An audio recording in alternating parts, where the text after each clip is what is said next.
Greetings to you and welcome to this lesson in which we are going to be discussing the fundamentals of administrative drafting. So we're going to look at how to draft administrative documents in English. Administrative drafting is the process of preparing documents. And this time, not preparing any type of documents, but preparing administrative documents. Documents that are used to facilitate communication, maintain records, and implement policies or procedures.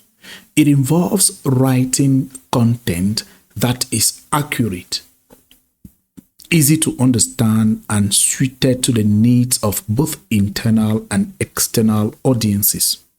So administrative assistants are expected to develop this important skill because they draft documents regularly.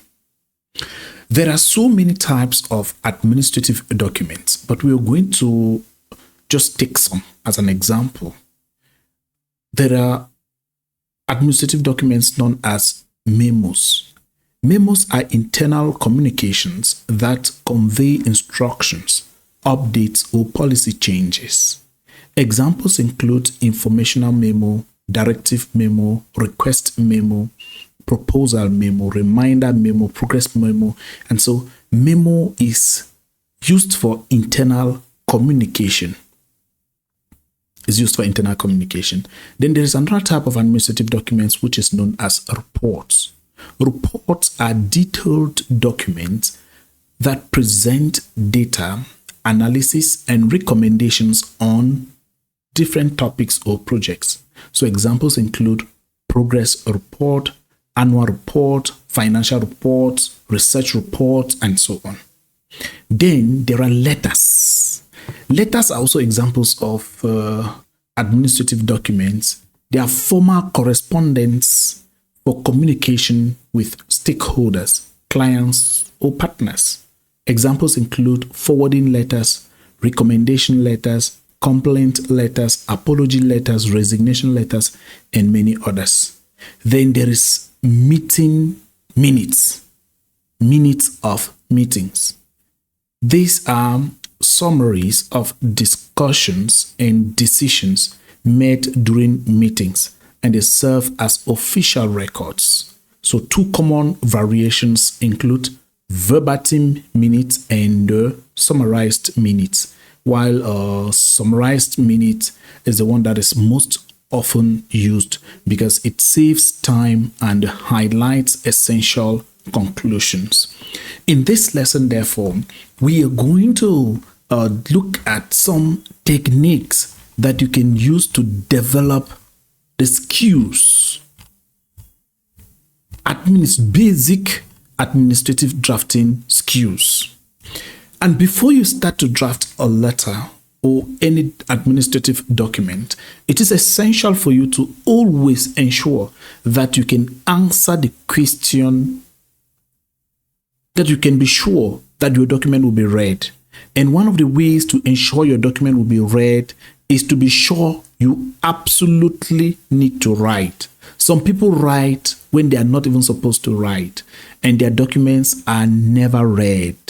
You want to know that most administrative documents are never read, and their actions or any decisions cannot be taken based on such documents. And so an effective administrative document is one that it can provoke action, is one that a decision can be taken based on that document, and you'll be able to draft these type of documents. You must be able to take certain things into consideration. One of those things is to understand the purpose for which you're writing and your audience.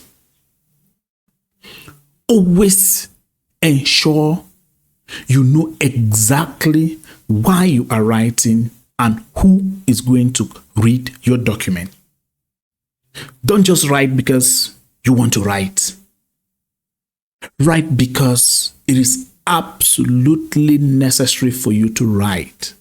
And so understanding the purpose why you have to write and the person who will read your document will permit you to tailor your writing and the tone of your voice based on its purpose and intended audience. So you have to consider who will read your document before you write.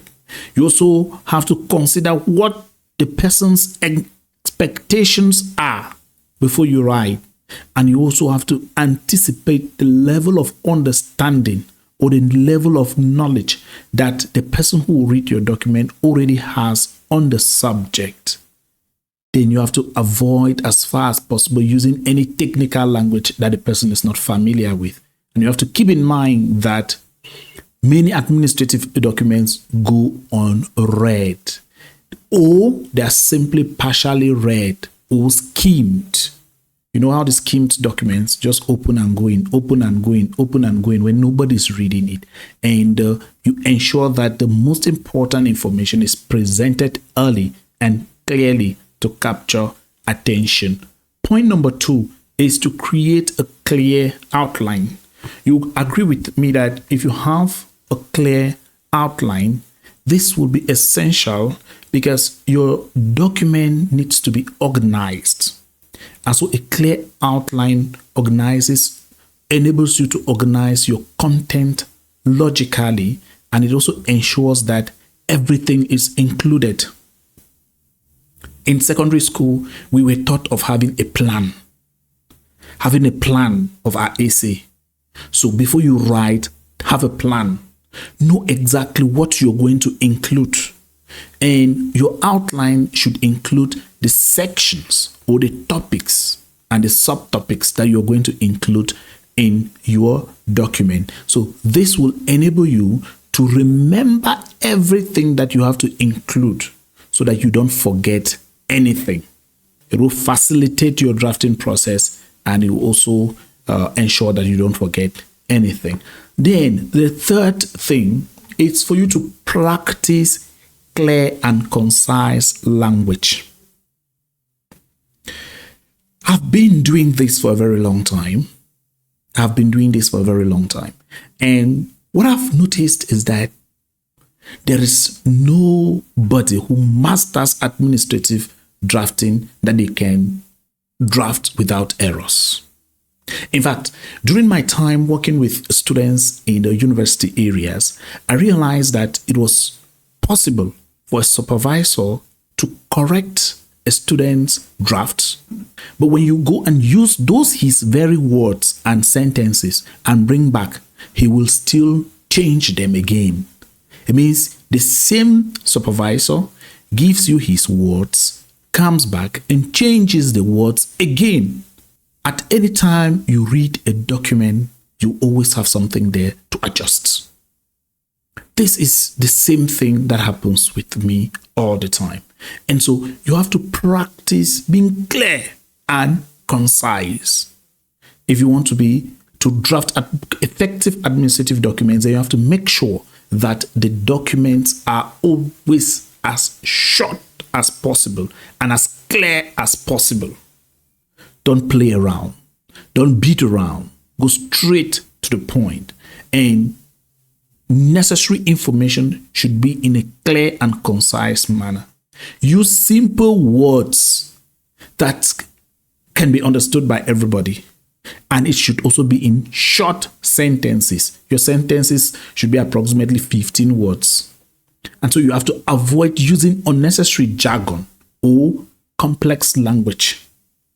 If you are brief, that is very good. Let's take, for example, you say, due to the fact that.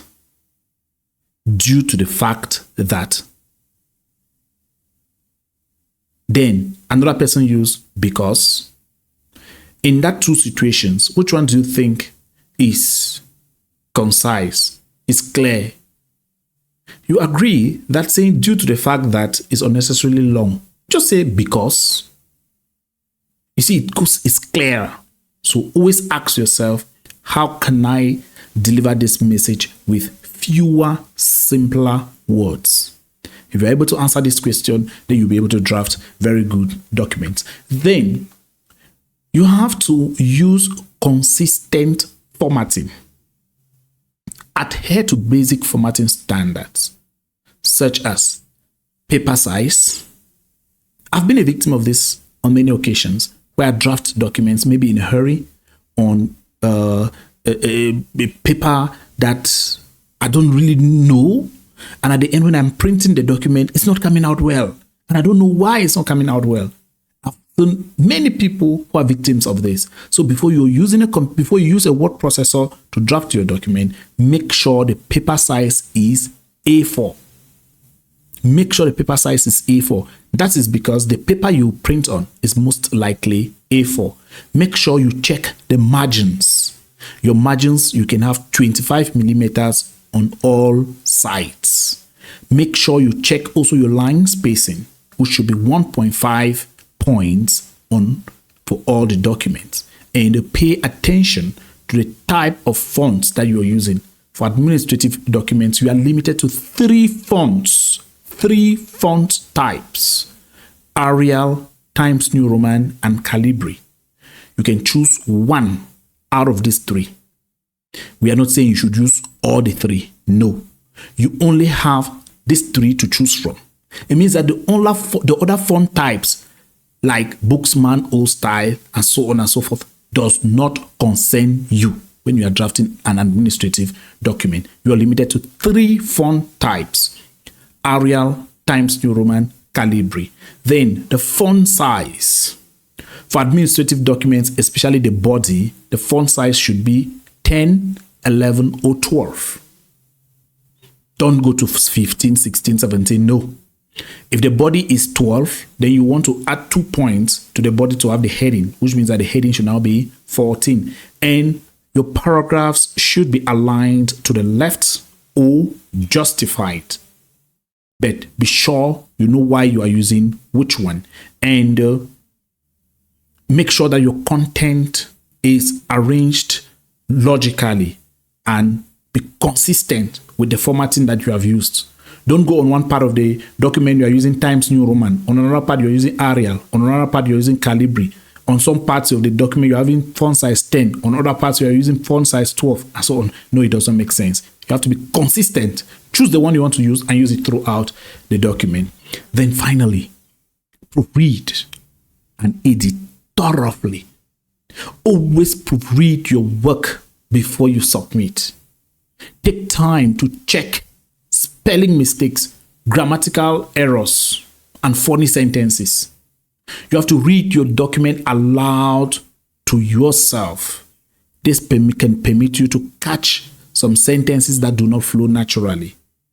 We are saying that no matter how well your document is, if there are spelling or grammatical errors inside, it's going to damage your document. So you want to read closely to be sure you do not have any spelling or grammatical errors in your document. And if possible, you could ask someone to read for you, because someone with a fresh eyes might see errors you could not see. You can also keep the document, because it is advised you should not draft administrative documents in a hurry. Take your time before you draft the document. Okay, thank you very much for watching this lesson, in which we have discussed the fundamentals of administrative drafting, especially for administrative assistants. And we encourage you to use the techniques that we have discussed to improve your document drafting skills. And the ability to draft administrative documents is a vital skill for anyone working in an administrative environment. And in our next lesson, we will focus on the layout and the formatting standards recommended for administrative documents. Thank you for watching this.